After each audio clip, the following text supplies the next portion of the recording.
Hi there, greetings from New Zealand. If you're visiting my channel for the first time, thank you for stopping by. I hope you enjoy this video and hit the subscribe and like buttons at the end so that you get notifications for my future videos. Please stay around till the end as I will be sharing information on my process and will also be announcing my next video. For those who are visiting again, thank you so much for your support. I hope you're enjoying the videos that I've put up so far. Today's video is aimed at young or emerging artists, as my goal is to encourage people at any age to draw and use colors. Gone are those days when becoming an artist was frowned upon. Today is the day for artists to celebrate, to portray the world from their eyes and with their skills, and to add a little bit of love and color to this world. It's not easy, but with practice and patience, it's not impossible either. If you know of any children who may benefit from this, please share the video with them and you will be helping a child to be free to express and add more color to this world. I'm using a Stillman and Birn Nova series sketchbook. I'll put that in the description box below too. The reference that you see on the left is by Holly Giddens and taken from Pinterest. You can use it for practice purposes. I start with a HB pencil and do the drawing first. I just do very basic shapes. I break down the image into simple shapes and you will see that there is no right or wrong way in drawing. You can draw it according to your way. So even if you draw a seahorse a dozen times, each time it will turn out differently. So I hope you are encouraged to practice this. I would encourage you to practice the drawing a few times. It's always good to practice it and then you can add your own flair to it. I love adding different shapes and textures to my drawings or paintings as long as the image is recognizable.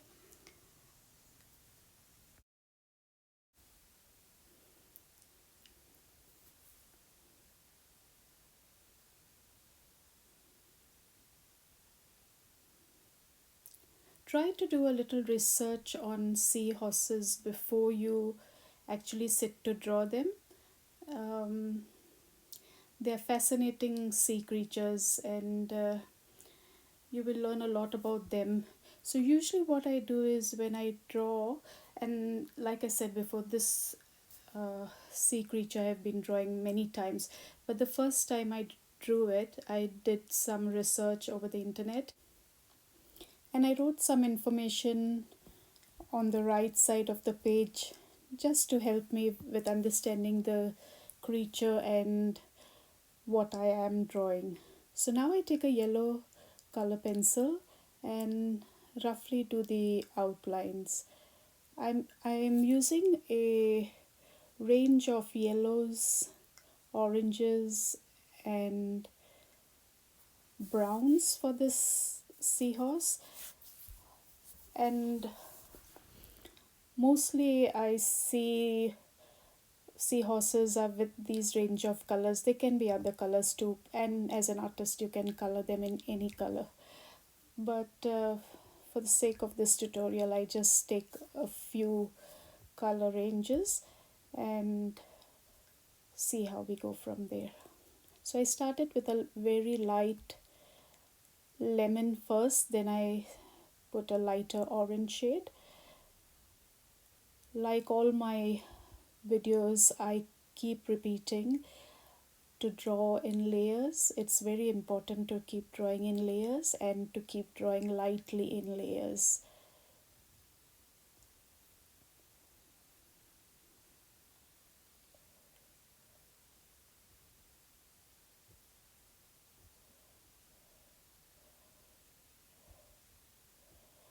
The first time you watch this video, it's okay because I keep explaining what I'm doing and the process that I'm engaging in. But the next time that you do it on your own, I would recommend to putting some soft music, lighting a candle, and just having a beautiful presence in what you're looking at and what you are creating.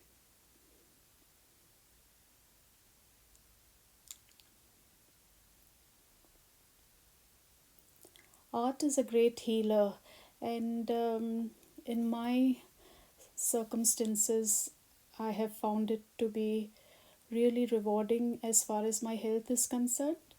And if you are stressed, or if you want to forget the worries of the day, just sit down and do some art in the evening, and it will take your stress away.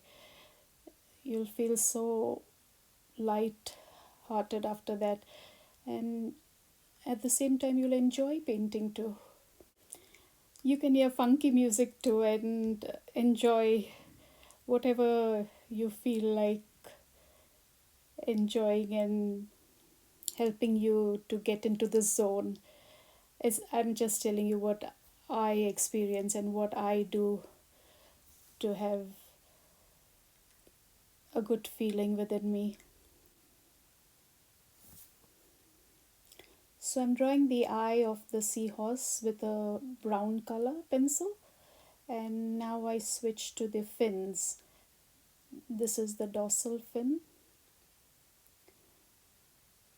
and I just give it a shape of my own. Looks different.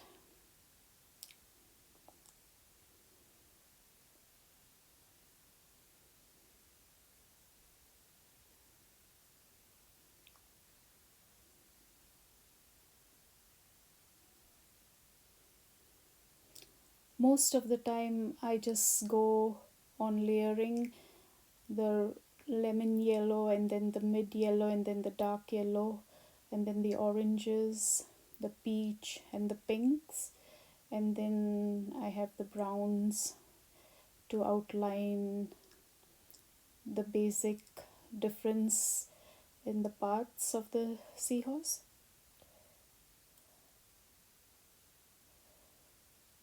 So now I go to the tail and try to darken it over there.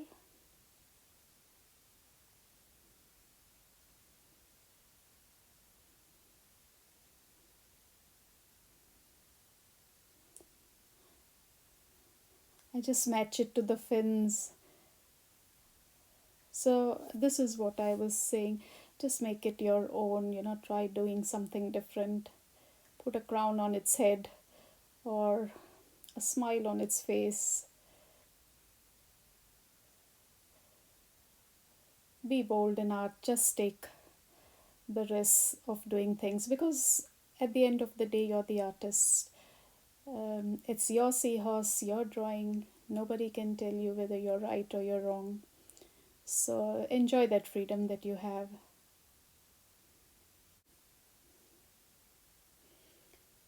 When you do your first drawing of the seahorse, and as I mentioned before, you write down some traits that you find about a seahorse, it would be good to label the body parts also. That's what I do in my drawings.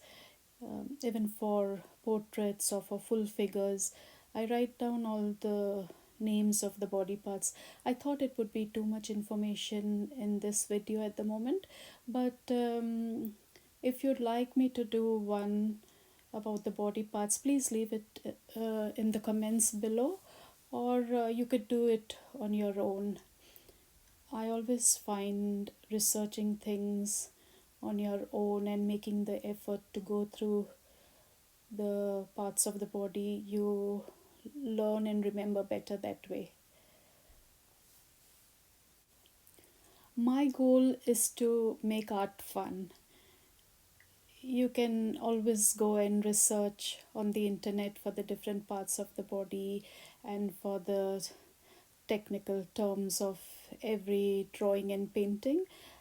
I want the experience to be fun, light, and to keep it loose, and the freedom to have to do things the way you want to do it.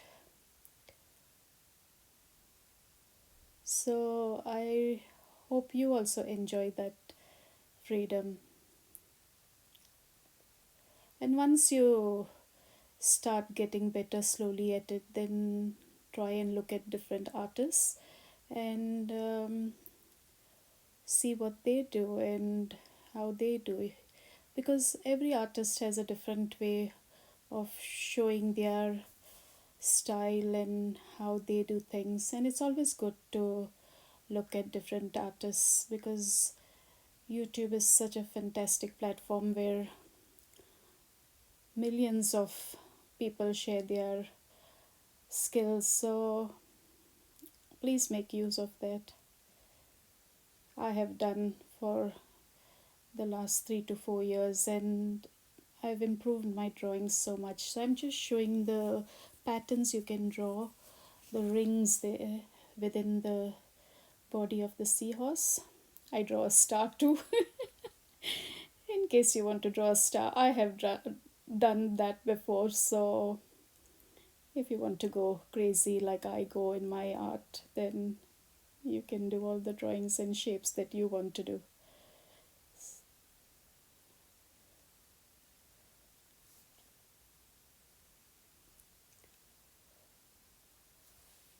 Of the seahorse, I have fun while doing this. Doodling is really so much fun. Isn't it fun? Again, I keep layering. Lots and lots of layering. If you haven't had patience until now, once you start drawing, you'll start learning to have patience. I don't want to scare you, but it's fun. It's learning patience in a fun way.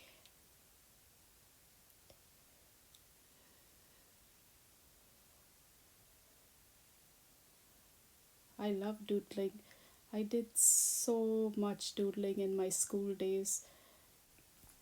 I always wanted to be different, and every textbook had a different pattern doodles or something different on it, just to show it was mine. I'm here doing the center highlight on the eye, and I'm doing it with a hard pastel. I couldn't get a good effect with the white color pencil, so I usually buy a gel white pencil and I use it to highlight the eyes or anything else that I need to highlight in the drawing. You can use gouache also,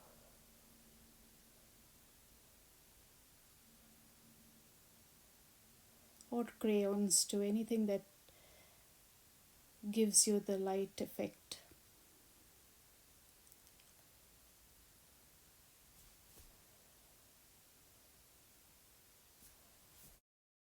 I use a paper napkin over here. You can use a butter paper or tissue paper, anything. I'm not so worried about soiling my hands, but it's more about ruining my drawing. So I just put a tissue or a butter paper or something that protects the drawing. Again, I don't want the oil of my skin to go onto the drawing. Also remember to put a fixative after you do anything in colors. I don't think this color pencils are not going to ruin it, but I still, because it's a pastel paper, I still use fixatives. Now I'm writing the colors that I've used in this drawing on the left hand side, and it would be nice at this time if you could write the process of whatever you remember on the right side, and your bits of research and information about the seahorse on the right side. And we come to the end of it, and I hope you do more seahorses and Here I'm signing it off. My next video is going to be about sketchbooks and how important they are, and I hope you view that.